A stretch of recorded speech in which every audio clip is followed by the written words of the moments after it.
Hello, and thank you for listening to Terror Talk on the Terror Express channel. I'm Jason Bradford.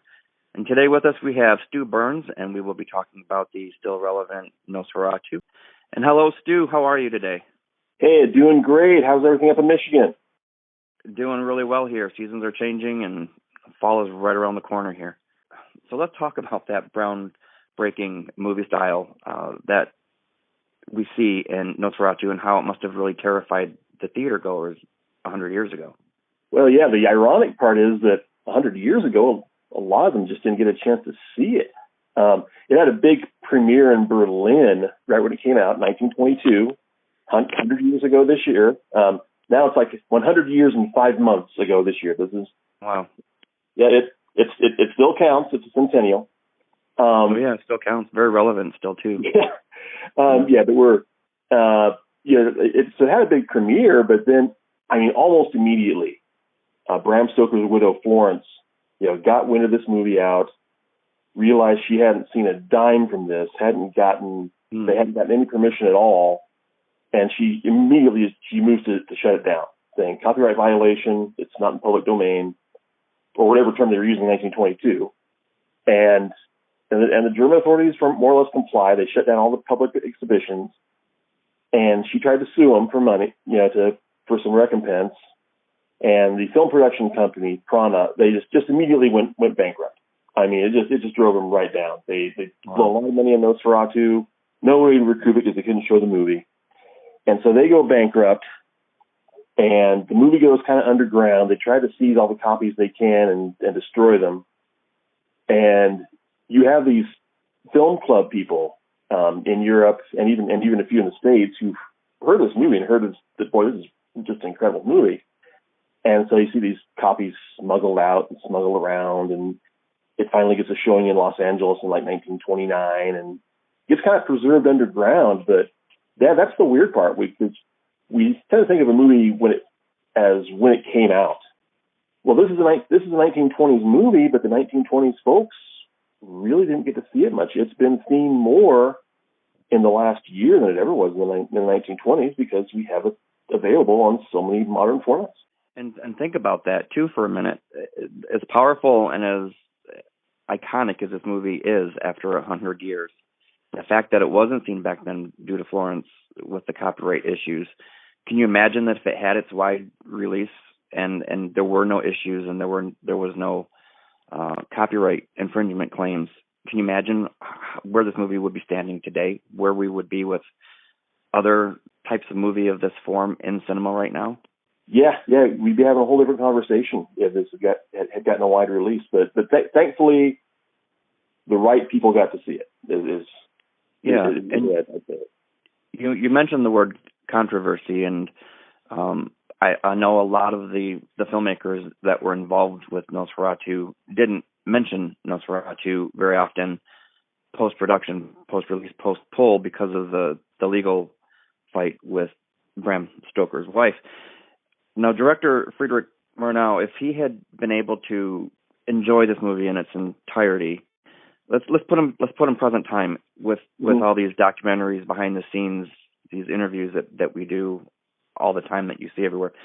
If he were able to give that interview and talk about Nosferatu, had there not been any of those controversies that stumped that from happening, what would you imagine? And again, this is something that we can only imagine, but what do you think his interview would be? What points do you think he would make about this film?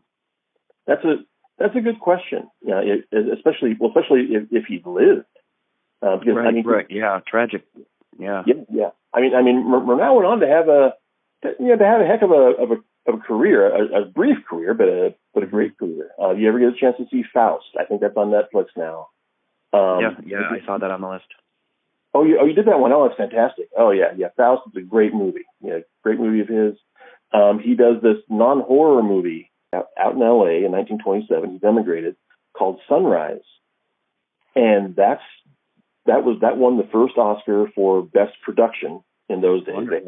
They gave basically 2 Best Picture Oscars that year. One for the most commercial production, and one for Sunrise, which is more artistic production. Yeah, So this guy basically wins the first Oscar for Best Picture. It's a classic film. It's the British Film Institute puts it up in the top 20. Yeah, that's in a poll of like 1,000 critics, so that's saying something. Oh yeah. And then in 1931 he dies. I mean, most directors, like if you today, you can just click on YouTube and you can see all these interviews from Francis Ford Coppola or whoever talking about The Godfather, talking about making Apocalypse Now, or what have you, with this history, with this reflection. And the darndest thing, we just don't get that for Murnau, for Nosferatu. I mean, when he's clipping along, when he's making successful movies, when he's doing Faust, making money, when he's doing Sunrise, making money, when he does Taboo, not making as much money, but that's the movie he really wanted to do. He's not going to talk about, in 1922 I had this movie that got seized by authorities and all my copies burned. I didn't see a dime out of that thing. He's not going to talk about that. You give a man another 20 years of age, and then we're going to see we would have heard more about it. As it is, it's kind of shrouded in mystery, and maybe that kind of helps the mystique of the film. The tragedy of it as well feeds into the horror of the film. Oh yeah, yeah. One thing that we don't know much about, because he ceases to be a public figure. One of the executive producers, that's a modern term. One of the producers of the film is a guy named Alvin Grau, and he doesn't get a screenwriter credit or anything like that. But from all the accounts that I've read, he was really a big creative force behind the film, and he's really big into the occultism of 1920s Europe. He's a big follower. Pardon me? And that's something that's interesting when you think about it. You mentioned how Alvin is a follower of the occult, specifically Aleister Crowley. And I know this was a deep involvement of his. When I'm watching Nosferatu, I wonder, and I'm going to ask you, how did his background with the occult feed into the film and its worldview? And again, that's a good question, because we don't have a lot of interviews with Alvin Grau or Murnau reflecting, or any of those guys. Mm-hmm. One thing you absolutely see is in an early scene where Knock is going over some documents with Hutter before they send Hutter off to Transylvania.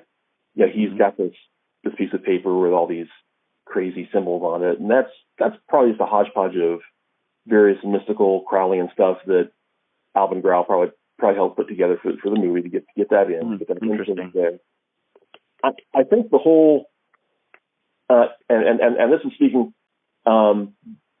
The bulk of the movie, the meat of the movie, really has to do with this telepathic link between Ellen and Hutter and Orlok. And we may see Grau's influence there, because that's a lot of what Crowleyan mysticism was about this being able to influence things indirectly through magic, through the power of will, or what have you. So that all may be a lot of Grau bleeding into the movie. It's hard to see who to give credit to. Do you give credit to Grau for that, for his mystical influence and all his background, or do you give credit to Murnau? He's the guy who usually gets all the accolades because he's the director, and we're in the auteur school of film theory where the director is the author of the movie. Mm-hmm. Or do you give it to Heinrich Galeen, who's the scriptwriter who actually wrote the scenario? It's difficult to say who came up with a lot of that stuff, because you don't have that body of interviews that we have with other movies like Citizen Kane or Casablanca. Right, and then I use the word tragic with this movie, and that was why I used the word tragic, because we don't have these things. We'll never have these things. This movie didn't get to see its full potential.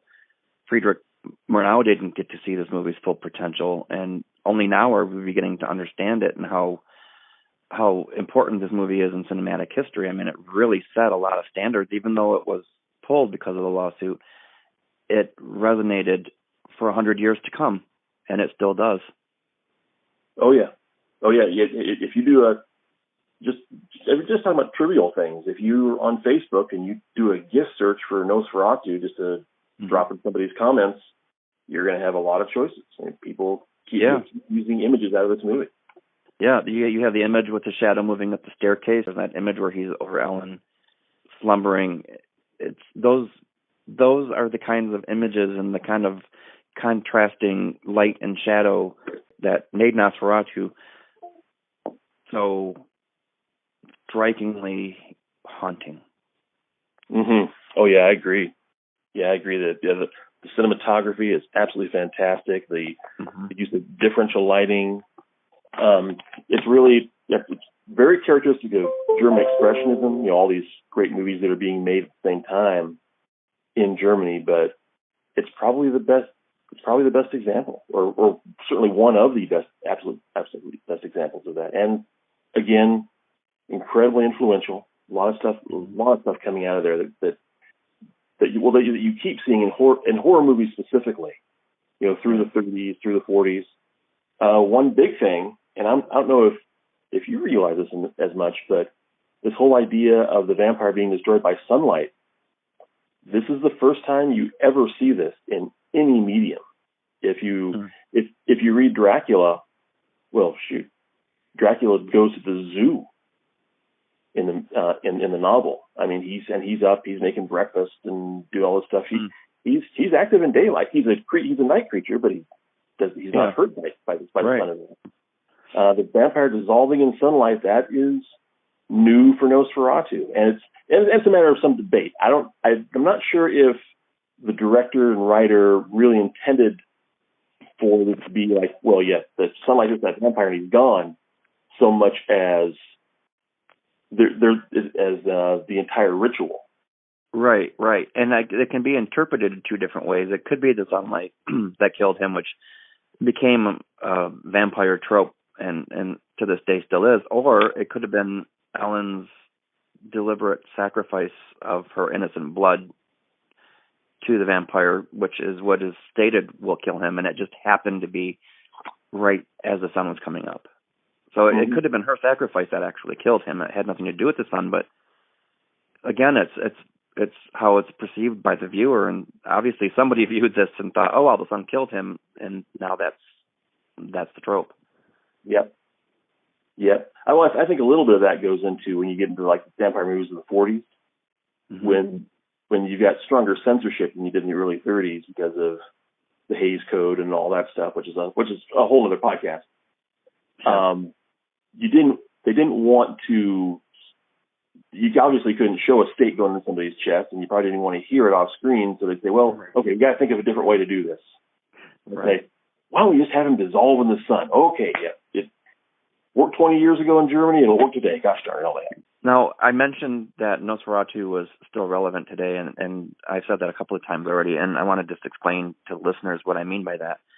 Every 100 years, there's a plague. In the 1720s, it was the bubonic. In the 18, it was cholera. And in Nosferatu, in 1920, when this was made, when they always say a movie is a product of its time, here we are with the rats on the ship, and they're bringing over an unspecified plague. But during the time of the filming, the world had lost millions of people to the Spanish flu. So now here we are in a pandemic, again, 100 years later. It's like every 100 years we have a new pandemic. The fear of that movie with today's audience could be so easily tied to the fear of death and suffering and the unknown and diseases and, everything we're experiencing today. It's relevant in this film 100 years ago. Mm-hmm. Oh yeah. It's this idea that disease is out there and you don't know what to do, and you feel so helpless about it. And in like you said, in the 1730s, you'd have that's when vampire folklore and vampire belief really started blooming in Western Europe. That's what it was. You have a disease and several people would die, and you're like, what's doing this? And you're powerless against it, so you lash out against something like, you know what, let's blame it on the vampires and dig up some bodies and drive stakes through their hearts.